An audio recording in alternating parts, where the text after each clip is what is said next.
মিলন হবে সেই জন্য আমরা বৃন্দাবনের একটা ভজন শ্রবণ করব সবাই মিলে। কি সবাই বৃন্দাবনে যেতে হবে তো? হ্যাঁ, বৃন্দাবনে ভজন আস্বাদন করতে গেলে কি করতে হয়? দুহাতে তালি দিতে হয়, তবে জোরে জোরে দেবেন কিন্তু। হ্যাঁ, চলুন যাই।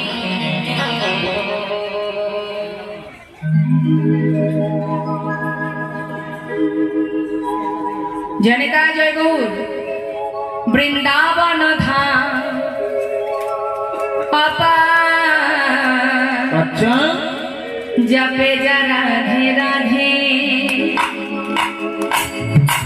राधे राधे शब्द